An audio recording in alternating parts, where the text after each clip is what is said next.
जय हिंद दोस्तों, मैं रोशन राज स्टडी ब्लॉग में आपका स्वागत करता हूं। तो मैं आज आप लोगों के बीच में बात करने वाला हूं कि आरआरबी टेक्नीशियन ग्रेड 1 और ग्रेड 3 के सेफ स्कोर क्या रह सकते हैं, जिसमें उम्मीद है कि हमारा सिलेक्शन या आपका सिलेक्शन हो जाए अगर उतने नंबर आ रहे हैं तो।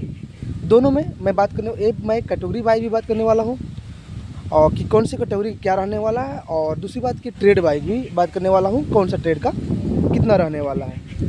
तो बात करते हैं दोस्त कि मैंने इसके पहले एक वीडियो डाला था जिसमें मैंने अपना एग्ज़ाम रिव्यू बताया था, क्योंकि मैं एग्ज़ाम 26 दिसंबर को फर्स्ट शिफ्ट में दिया था। तो बताया था कि मैंने कितना अटैम्प्ट किया था, तो मैं बताया था कि 84 मैंने अटैम्प्ट किया था और मेरे जो है नंबर आ सकते हैं, रॉ मार्क्स जो आ सकते हैं वो 65 से 70 आ सकते हैं। मैं ऐसे ही नहीं बोल दिया था क्योंकि मैं कई बार प्रैक्टिस भी करता था स्टेट जो मैं टेक्स्ट बुक में लगाता था, तो मेरे उससे आसपास ही नंबर आते थे, 70 से प्लस कुछ से, तो कभी 65 के बीच में भी। और यहाँ तक कि मैंने एलपी जब CBT 1 दिया था उसमें भी मेरे अटैम्प्ट कम हुए थे, मात्र मैंने 47 अटैम्प्ट किया था, जिसमें मेरे 43 सही हुए थे और 3 रॉन्ग हुए थे, सॉरी 4 रॉन्ग हुए थे। तो वहाँ भी क्यों अटैम्प्ट कम हुआ था, कारण था कि मैं टाइम मैनेज नहीं कर पाया था। और उसमें भी मैंने मैथ रीडिंग जो बनाया था, मैं 35 मैथ रीडिंग बनाया था और 35 मैथ रीडिंग में मेरे 34 मैथ रीडिंग सही थे, एक रीजनिंग गलत हुआ था कोडिंग डिकोडिंग का। तो उसी के अनुसार मैं बात करने वाला हूँ। यहाँ पे मैंने जो है वो 50 रीजनिंग बनाया, मैथ रीडिंग पूरा बनाया, तो उसी के अनुसार मैं बात करने वाला हूँ। मैं इसके पहले कम से कम 10 ऐसे दोस्त हैं मेरे जो हमारे ग्रुप में तैयारी करने वाले हैं, उनसे मैं बात कर चुका हूँ कि भाई आपके कितने अटैम्प्ट हैं। तो उनमें से लगभग जितने भी दोस्त हैं मेरे वो सारे 80 से 90 के बीच में ही अटैम्प्ट लिए हैं। कोई 80, कोई 82, कोई 84, 87, यहाँ तक 92 तक। मेरे एक दोस्त 92 तक भी अटैम्प्ट लिए हैं, वही अटैम्प्ट ले रहे हैं। दूसरी बात, मैंने अपने एक ग्रुप में ऐसी जो मेरा यूट्यूब चैनल है उसके कम्युनिटी बॉक्स में एक पोल डाला था कि भाई आप लोग के कितने अटैम्प्ट किए हैं। तो लगभग 2000 भाइयों ने उस पोल पे जो है अपना ओपिनियन दिया है, जिनमें से 60% लोगों ने यही ओपिनियन दिए कि 80 से 90 के बीच में हमारा अटैम्प्ट रहा है। तो इसी के भाई में हम बात करते हैं दोस्त। अब रही बात, आप तो जानते ही 14,000 सीट है और 14,000 सीट में समथिंग 14,000 15,000 के आसपास ये सीट है और 1 बाय 1 रिजल्ट ही होना है। तो थोड़ा सा कंपटीशन तो ज़्यादा है, ये तो मानना पड़ेगा। लेकिन एक बात ये भी मानना पड़ेगा, क्योंकि टेक्नीशियन ग्रेड 3 का कंपटीशन अलग है ग्रेड 1 की अपेक्षा या PCM वाले के अपेक्षा। देखिए 14,000 सीट में 1,000 सीट तो टेक्नीशियन 1 का है, तो हट गया, 13,000 आपका है, मतलब टेक्नीशियन ग्रेड 3 का है। उनमें से 1,000 सीट PCM वाले का है। तो भाई PCM वाले का तो कंपटीशन बहुत ही हाई रहने वाला है, इसमें कोई दो मत नहीं है। अगर कोई भी बोर्ड हो, कोई कैटेगरी हो, अगर उनके 75 प्लस नहीं आते, 80 प्लस नहीं आते हैं ना, अगर 75 प्लस, मैं उसके लिए बोला कि जो कैटेगरी में हो सकता SC का 75 प्लस में हो सकता है, लेकिन 80 प्लस रॉ मार्क्स हैं तभी उम्मीद करे, उसमें कोई उम्मीद नहीं है। क्यों नहीं है? क्योंकि समझिए, कारण है कि जो व्यक्ति IITI है जो डाला है वो उसमें से बहुत सारे स्टूडेंट PCM वाले भी होते हैं।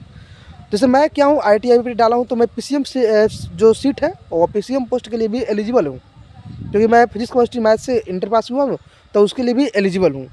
तो वो भी जाके वहाँ पे कंपटीशन बढ़ाते हैं, सिर्फ PCM वाला ही नहीं रहते, ये भी जाके कंपटीशन बढ़ाते हैं।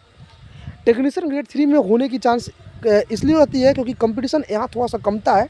ना ही यहाँ पे SSC स्टूडेंट जो होते हैं वो आते हैं, ना ही आपको बैंक वाले स्टूडेंट आते हैं, और ना ही BTech या डिप्लोमा वाले स्टूडेंट आते हैं। तो चारों स्टूडेंट जो होते हैं जो अच्छे लेवल के उनके तैयारी होती है वो नहीं आते हैं। आपको पता है कि NTPC जो SSC वाला आते हैं तो वो कटअप को बढ़ा देते हैं, जिसके कारण हमारा कंपटीशन सिर्फ IITI वालों से ही है। अब बताइए IITI वालों में करीब जो भी स्टूडेंट होते हैं उनमें 60% स्टूडेंट पढ़ाई कर ही नहीं छोड़ दिए होते हैं। तो ये हिसाब से अगर देखते हैं तो बहुत ही ज़्यादा कटअप जाने वाला नहीं है, मतलब बहुत ही ज़्यादा, मतलब वो बहुत सारे दोस्त कमेंट कर रहे थे हमारे पिछले वीडियो में कि 80 जाएगा, 85 जाएगा, मैंने टेक्नीशियन ग्रेड 3 का। तो ऐसा कुछ भी होने वाला नहीं है। टेक्नीशियन ग्रेड 3 में आप किसी भी जोन से हैं, अगर जनरल हैं तो जनरल में अगर 72 प्लस है तो चांस होने का बहुत ज़्यादा, आप सेफ मान सकते हैं कि आप सेफ हैं। 72 प्लस अगर हैं तो 2-3 आगे पीछे हो सकता है, ज़्यादा आगे ही होगा। 72 है, 73, 74 जनरल की बात कर रहे हैं। OBC है 70 प्लस और अगर EWS है तो 67 प्लस अगर है आपके रॉ मार्क्स आएंगे तो, हम रॉ मार्क्स की बात करें, अगर आएंगे तो, और अनुमान लग जाता है जो स्टूडेंट एग्जाम दे के आते हैं, अच्छे स्टूडेंट होते हैं, उनको अनुमान लग जाता है कि मेरे कितने नंबर आ रहे हैं। SC 65 प्लस, ST 63 प्लस, अगर इतने आते हैं तो आपके होने की पूरी चांस है। इससे कम नंबर आ रहे हैं तो समय बर्बाद करने से अच्छा है कि आप अपने अगले एग्ज़ाम में तैयारी करें। और अगर आपके LP में 40% से नंबर है तो उस पर ध्यान दीजिए, नहीं तो अगले ग्रुप डी पे ध्यान दिए। तो यहाँ पे बार बार किसी का कटअप देखने से फ़ायदा नहीं है। हाँ, अगर आप आंसर की आने दीजिए, आंसर की आने के बाद अच्छे से आपको एनालिसिस हो जाएगा कि मेरे कितने बन रहे हैं। अभी बहुत सारे मेरे दोस्त कमेंट कर रहे थे कि भाई मैंने 90 बनाया, मेरे 10 ही गलत हुए।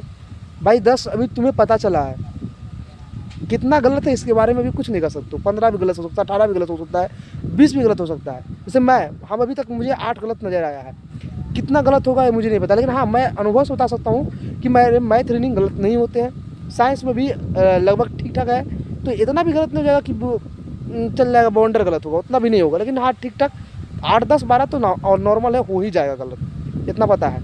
तो टेंशन मत ले, अगर आपके 70 प्लस 72 प्लस अगर रॉ मार्क्स आते हैं उधर से तो होने की चांस है।